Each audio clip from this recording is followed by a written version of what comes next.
Snow whipped through the narrow street as a man shouted, a door slammed, and a small figure stumbled into the blinding storm.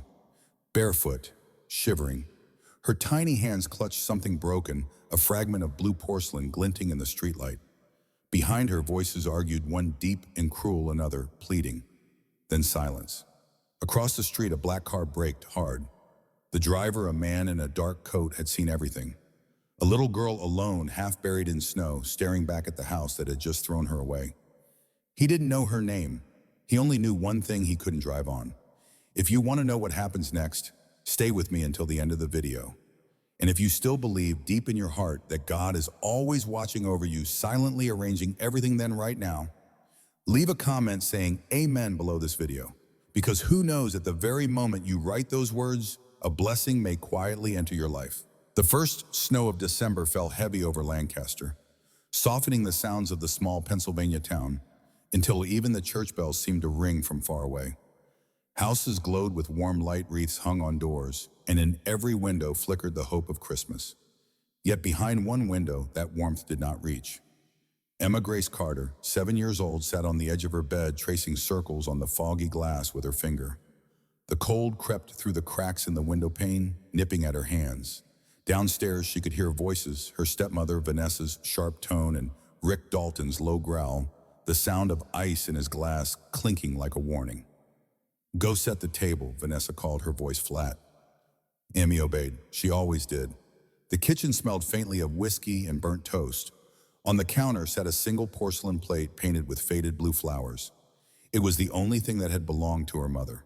Emmy reached for it carefully, wanting to help, to do something right for once. Her fingers were small red from the cold. The plate slipped. The crash was so loud it seemed to split the air. The pieces scattered across the floor like shards of light. Emmy's heart froze. She bent down quickly, whispering, "I can fix it. Please, I can fix it." But before she could touch the broken pieces, heavy footsteps filled the hallway. Rick appeared first, his shadow falling over her like a storm. His breath smelled of liquor. "What did you do?"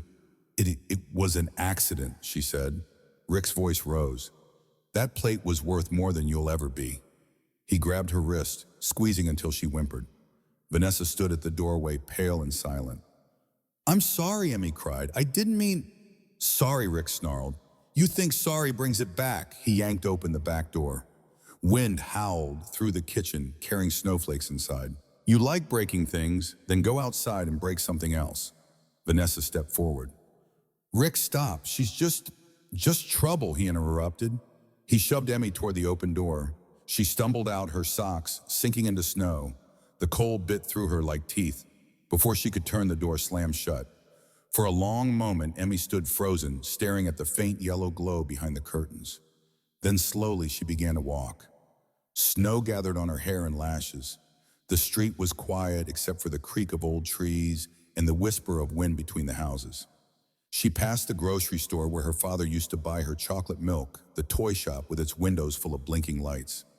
Everything looked bright, happy, and far away like another world. She didn't know where she was going. Her feet ached. Her hands were numb. The world around her blurred into gray and white. Somewhere deep inside, a memory stirred her mother's voice, soft as snow falling, saying, "No matter how cold it gets, Emmy, the stars are always there. You just have to look up." She tilted her head toward the sky, but the clouds were too thick. No stars tonight. Only endless falling white. By the time she reached the park, her lips had turned pale and her breath came in small clouds. The swings creaked in the wind. She sat on one of her legs, but barely moving, the chains icy under her hands. Across the park, near the old church, light glowed from beneath a white canopy. Figures moved in the snow, volunteers handing out soup and blankets to the homeless.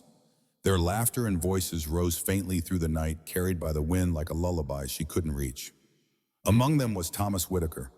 Tall, broad-shouldered, his coat dusted with snow. At 40, he looked older than his years, worn by loss more than time. 3 winters had passed since his wife had left him for another man, and though he had everything money could buy, property, cars, success, his evenings were quiet, his house echoing with too much space. That night, as he handed a steaming cup of soup to an old veteran, something made him look up. A small figure sat alone on a swing at the edge of the park. Even through the curtain of falling snow, he could see her shoulders shaking. Thomas hesitated, the paper cup still warm in his hands. Then he began to walk toward. Each step crunched softly on the snow. When he drew close enough, the child turned her head. Her face was thin, her cheeks red from the cold, her eyes wide and bright with fear. She didn't speak. He knelt in front of her, his voice low and careful. "Hey, sweetheart, you shouldn't be out here alone. Are you lost?" The girl shook her head slowly. Her voice was barely a whisper. "No, they told me to go." Thomas felt something twist in his chest.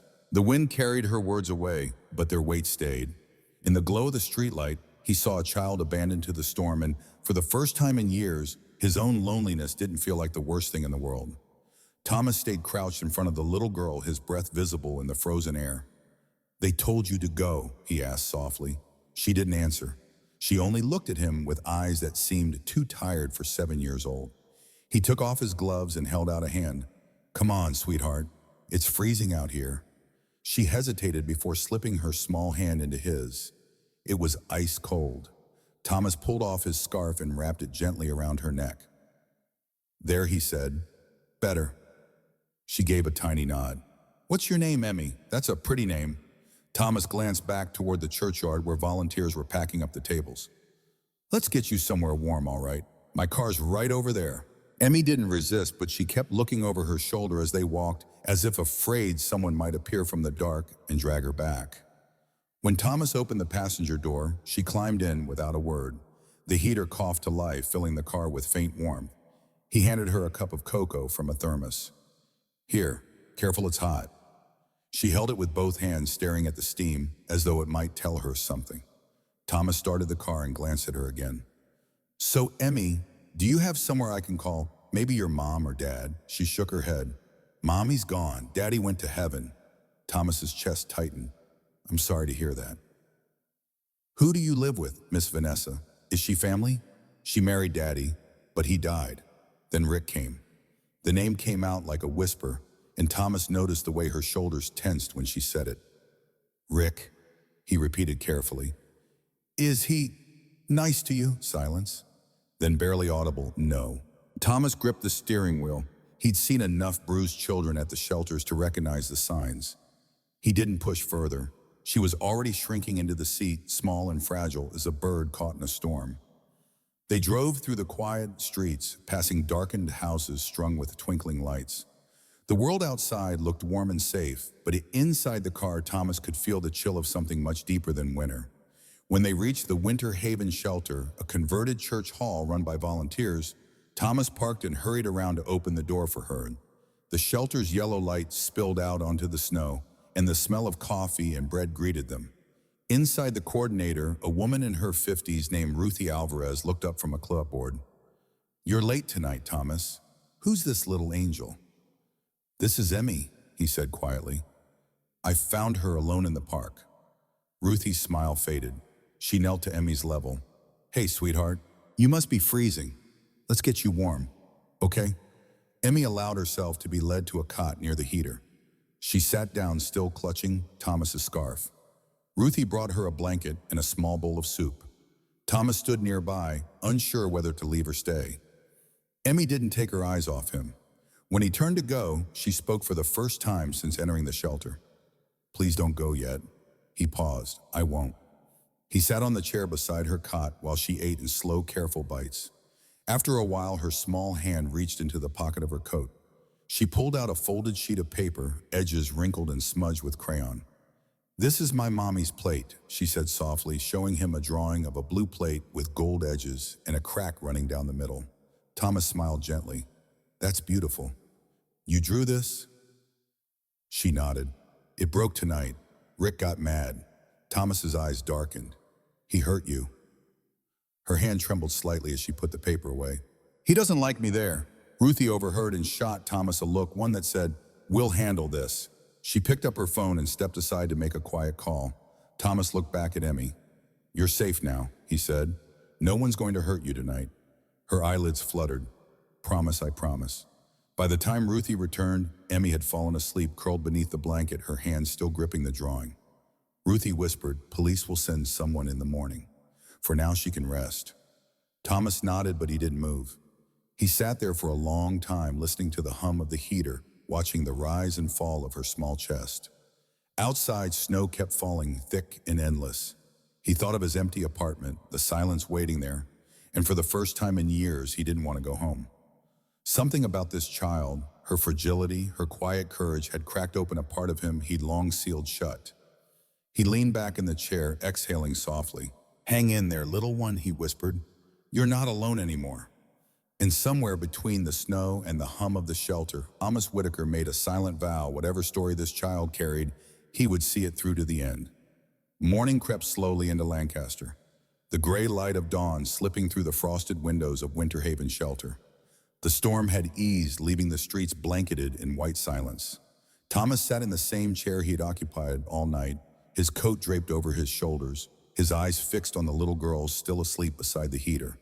Emmy stirred, blinking at the unfamiliar ceiling. For a second, fear crossed her face, but when she saw Thomas, her body relaxed. "You stayed," she murmured. "I said I would," he replied, offering a small smile. "How are you feeling, Warm?"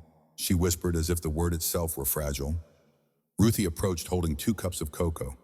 "Police officer's on his way," she said quietly to Thomas. "He'll want to talk to her." Thomas nodded.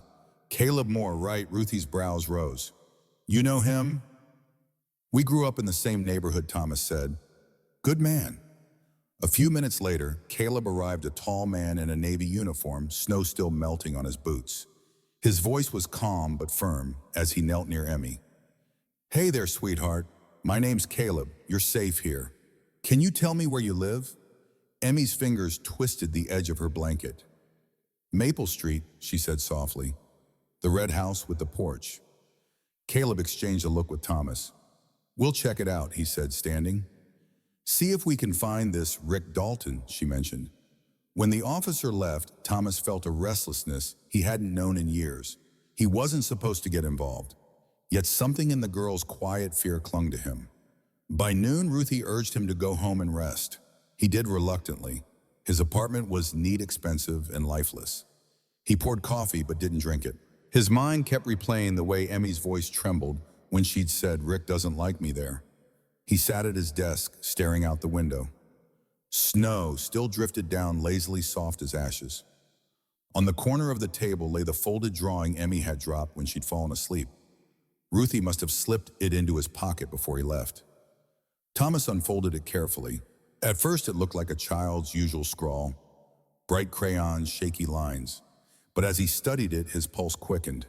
In one corner stood a man and a woman drawn with angry strokes of red and black. Between them was a small, blue rectangle marked with messy letters, "Daddy's Money." He frowned. It wasn't random. Emmy had drawn something she'd seen. He reached for his phone and called Ruthie. "I need to talk to Caleb again," he said. "There's something in her drawing, something that doesn't feel right." Within the hour, Caleb met him at the diner. Ruthie poured coffee for both and leaned in as Thomas unfolded the picture on the counter. Caleb studied it. "Kids draw what they remember," he said. "If she saw a fight over money—" "It's more than that," Thomas interrupted. "She said her dad died. There's an insurance policy, isn't there? That's what this could mean." Caleb leaned back, thoughtful. "I can check the records." Ruthie frowned. "You think Rick's trying to steal the money meant for that child?" "I think he's already trying," Thomas said quietly. "And if he's capable of putting her out in a snowstorm, he's capable of worse." Caleb nodded. "All right, I'll dig." As the afternoon wore on, Thomas couldn't shake the unease. He found himself driving past Maple Street. Emmy's house stood small and still, the driveway half buried in snow. The curtains were drawn tight, but when he slowed at the corner, he saw movement inside the silhouette of a man pacing. Rick Dalton. Thomas parked farther down and sat watching. The man opened the door briefly, speaking to someone on the phone, his gestures sharp and patient. A car pulled up, stayed a minute, then drove off. Thomas caught a glimpse of papers exchanged through the window. Something inside him snapped into place, an instinct honed by years of business deals and betrayals. This wasn't just about anger or neglect. It was about money. That evening, Caleb called. "You were right," he said. "There's a life insurance policy in Emma Carter's name, $200,000. The guardian listed is Vanessa Mills. Rick Dalton has no legal claim, but he's been trying to file a withdrawal with her signature. The bank flagged it this morning. Thomas closed his eyes. So it's real. Very real, Caleb replied. I'll request a warrant if needed. But keep your distance, Tom. Don't try to be a hero. Thomas hung up, staring out the window at the streetlights glowing through falling snow. Keep his distance, he tried. He told himself it wasn't his fight. But when he saw the small scarf he'd wrapped around Emmy's neck, still resting on his passenger seat, he knew there was no distance left to keep. Somewhere in that small red house, a frightened child's world was collapsing, and Thomas Whitaker had already stepped into it, whether he meant to or not. He picked up his keys. Outside, the snow began to fall again. The sky over Lancaster turned the color of steel by late afternoon. A bitter wind swept through the narrow streets, carrying the scent of smoke and frozen pine. Thomas drove slowly, his headlights slicing through the swirling snow. He didn't know what he planned to do when he reached Maple Street, only that doing nothing no longer felt possible. He parked a block away and sat in the dark for a moment, watching the red brick house through the windshield. Light flickered behind the curtains, shadowed by movement. Rick Dalton's heavy frame passed by the window again and again, pacing like a trapped animal. Thomas's phone buzzed. It was Caleb. Thomas, the officer, said, I've got confirmation from the bank. Rick tried to withdraw the policy again this morning using Vanessa's ID. She reported it missing 2 weeks ago. Thomas clenched the steering wheel. So he forged her signature. Exactly. We'll move soon, but the paperwork takes time. Don't go near him. Thomas looked toward the house at the faint silhouette of a woman, Vanessa, sitting at the table, her hands in her lap. If he hurts her or the kid, time won't matter. Tom, Caleb warned, but the line went dead. Thomas exhaled and stepped out into the cold. The snow crunched beneath his boots as he crossed the street. The front porch creaked under his weight. He knocked once hard enough to make the glass rattle. After a pause, Vanessa opened the door. Her eyes widened when she saw him. Mr. Whitaker, she whispered. I need to talk to you, Thomas said. About Emmy. Her gaze darted over her shoulder. You shouldn't be here. Rick's voice came from inside. Who's at the door? Thomas stepped forward. A man who's tired of watching you destroy lives, Dalton. Rick appeared, his face flushed with drink. Well, if it isn't the town's hero, he sneered. You lose something rich, boy. I've found something, Thomas said evenly. A scared child who shouldn't have been out in the snow. Rick laughed, a sound like gravel. She ran off. Her problem, not mine. She's 7, Thomas snapped. And you threw her out. Rick's grin vanished. Careful, Whitaker. You don't know what you are talking about. I know enough, Thomas said. You've been trying to steal the insurance money left for her. You forged Vanessa's signature. For a moment, silence filled the room, heavy and sharp. Vanessa's hands trembled. Rick turned to her, eyes narrowing. You've been talking. She shook her head quickly. No, Rick, He grabbed her arm, yanking her toward him. You worthless, Thomas moved before thinking. He crossed the room in 2 strides and shoved Rick back. That's enough. Rick stumbled, then lunged. The 2 men collided against the table, knocking over a lamp. The bulb shattered, plunging half the room into darkness. Get out, Rick roared, swinging wildly. Thomas dodged his shoulder, slamming into the wall. You're done, Dalton. Caleb Moore knows everything. The bank knows. It's over. Rick froze for a heartbeat, then laughed again, low and bitter. You think they'll save her? You think anyone cares about some little orphan? You rich types always think money fixes everything. Thomas's voice was steady. Not money. Choice. Rick's jaw tightened. He reached into his jacket pocket. For one terrifying second, Thomas thought he was going for a weapon. But instead, Rick pulled out a folded envelope, the green one from Emmy's drawing. Is this what you're after? He hissed. The holy prize, he waved it mockingly. You want to play savior? Be my guest. He hurled it toward the fireplace. The envelope caught fire instantly, curling black at the edges. No, Vanessa screamed, rushing forward. Thomas grabbed the tongs from the hearth and pulled the burning paper free, stamping it out with his boot. The edges were charred, but most of it survived the insurance check still visible beneath the soot. Rick lunged again, but the sound of sirens sliced through the storm outside. Blue lights flashed against the frosted windows. Caleb's voice boomed from the porch. Rick Dalton. Step away now, Rick froze, chest heaving. For the first time, fear flickered across his face. Vanessa sank to her knees, sobbing. Thomas stood between them, the scorched envelope in his hand. Rick muttered something under his breath, then bolted for the back door. The police were faster. The door burst open, and within seconds, Rick was pressed against the wall. His hands cuffed his shouts, drowned by the howling wind. Thomas exhaled, his breath shaking. Vanessa looked up at him through tears. "She's safe, isn't she?" He nodded. "She's safe now." Outside, the sirens faded, leaving only the whisper of snow and the faint crackle of the dying fire. The sirens faded into the distance, leaving the red brick house silent except for the soft hiss of the fire. Snow drifted lazily through the broken door where the police had entered, melting on the hardwood floor. Thomas stood near the hearth, his hands still trembling, the scorched envelope resting in his coat pocket. Vanessa sat on the couch wrapped in a blanket an officer had handed her. Her eyes were swollen, her voice small. "I didn't mean for it to get this far," she whispered. Thomas looked at her for a long moment. "You let him hurt that child." She flinched, tears spilling over. "I was scared. He said he'd take the money and leave me with nothing.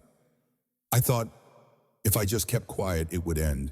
He sighed, the anger in him cooling into something closer to pity. "It doesn't end until someone stops it." Caleb entered, brushing snow from his jacket. "Rick's on his way downtown. We've got enough to charge him for fraud and child endangerment, maybe more. The district attorney will push hard." Vanessa's head dropped into her hands. "What happens to me?" Caleb glanced at Thomas, then back at her. "You'll need to cooperate. If you tell the truth, they'll go easier on you. But Emmy won't be coming back here." Thomas spoke quietly. "She deserves better." Caleb nodded. "The social worker, Marla Jensen, will meet you at the shelter tomorrow. She'll handle placement." When they left, Thomas stepped outside. The snow had stopped, leaving the world wrapped in stillness. The streetlights glowed faintly against the white drifts. He looked up at the sky and exhaled, his breath turning to mist. For the first time in years, he didn't feel numb. He felt alive, tired, shaken, but alive. The next morning, he drove back to the Winter Haven shelter. Inside, the air was filled with the smell of coffee and the murmur of voices. Ruthie greeted him with a tired smile. "You look like you've been through a storm," she said. "I have," he replied. "Is she awake?" Ruthie nodded toward the far corner. "She's been asking for you." Emmy sat at a small table drawing with a dull blue crayon. Her scarf was still wrapped around her neck, the ends trailing over her shoulders. When she saw Thomas, she stood uncertain, as if afraid she might be dreaming. "You came back," she said softly. "I told you I would," he answered. Her small face broke into the first real smile he'd seen from her. "Ruthie said the bad man's gone." "He won't hurt you again," Thomas said. "The police took him away." She hesitated. "And Miss Vanessa?" "She's safe," he said carefully.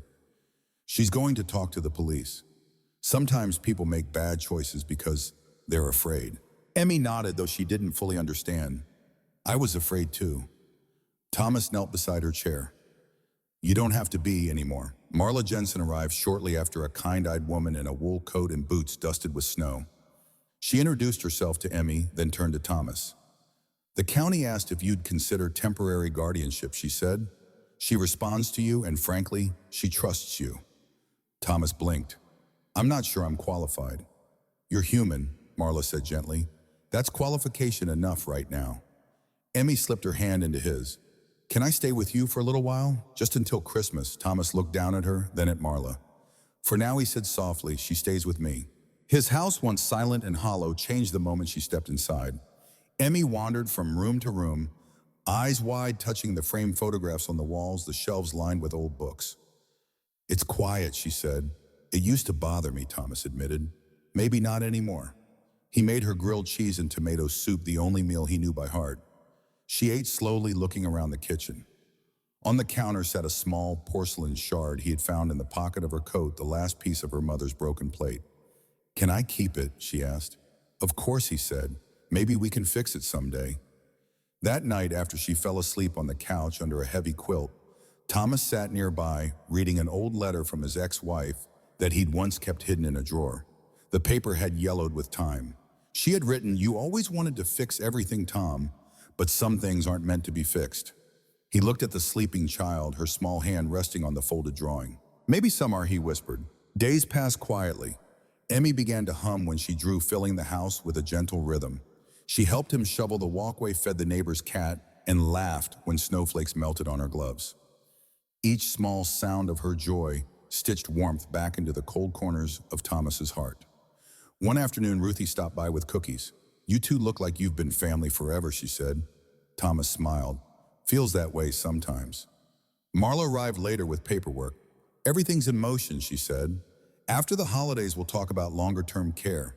But she's safe now." Emmy was by the window, pressing her palm against the glass as snow began to fall again. "Do you think Mommy can see the snow from heaven?" she asked. Thomas walked over and stood beside her. "I think she can. And I think she's smiling because you're brave." Emmy looked up at him, eyes bright. "And you're brave too." He chuckled softly. "Not really. I just got tired of being afraid." Outside, the snow thickened, turning the world white once more. For the first time in a long while, Thomas Whitaker felt that the world, even broken as it was, could still be beautiful. Christmas morning arrived quietly in Lancaster. Snow covered the streets like a soft white blanket, and the town seemed to breathe in unison, a still peaceful rhythm after weeks of storm and struggle. Inside Thomas Whitaker's house, the scent of cinnamon and pine filled the air. The tree glowed in the corner, dressed with silver lights and ornaments collected over years of lonely Decembers. This year, though, there was something new beneath it, a small drawing in a wooden frame. Emmy's handwriting scrawled across the bottom, "Our first Christmas."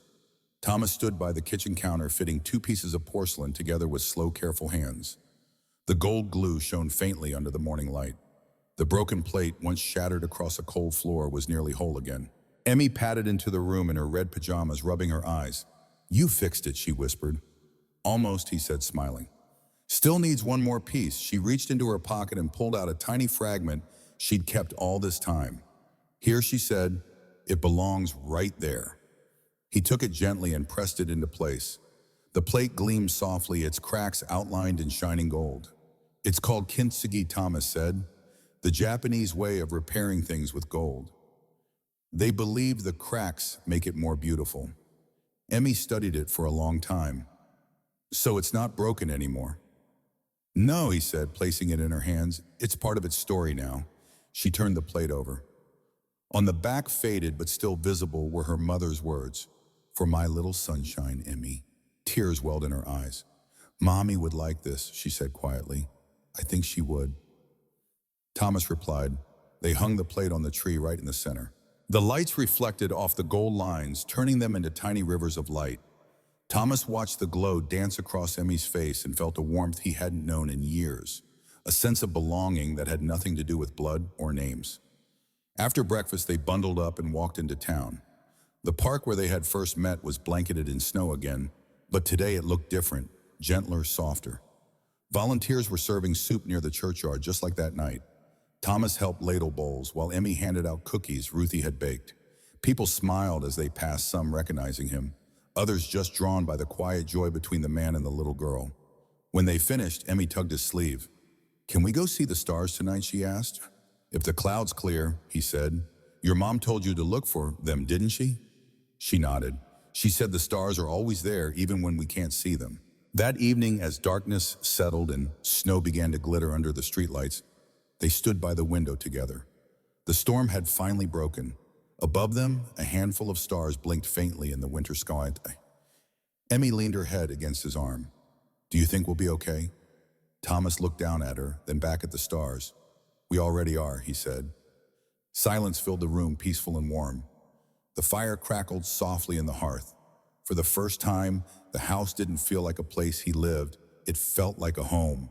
He thought of the broken things in his life, his failed marriage, his loneliness, the nights he'd wondered what purpose was left for him. And then he thought of the little girl who had stumbled into his world carrying her pain like a fragile secret, and how she had given him back the one thing he thought was gone forever: hope. He reached for the plate on the tree, tracing the golden lines with his thumb. "We're all a little cracked, Emmy," he said quietly. "But that's how the light gets in." She smiled, her eyes shining brighter than the ornaments. Outside, snow fell gently again, wrapping the world in white. And for the first time, both of them, man and child, broken and mended, knew they were exactly where they were meant to be. Today's story comes to an end, but its echo still lingers in the heart. What do you think? Give us a score from 1 to 10 and feel free to share a few words in the comments. Every voice here is valued and heard. Before you go, let me ask you gently, are you doing okay today? If your heart feels heavy, let this place be a quiet corner where you can share and find comfort. See you again in the next bedtime story, where love and hope remind us that no matter how dark the night may seem, kindness will always prevail.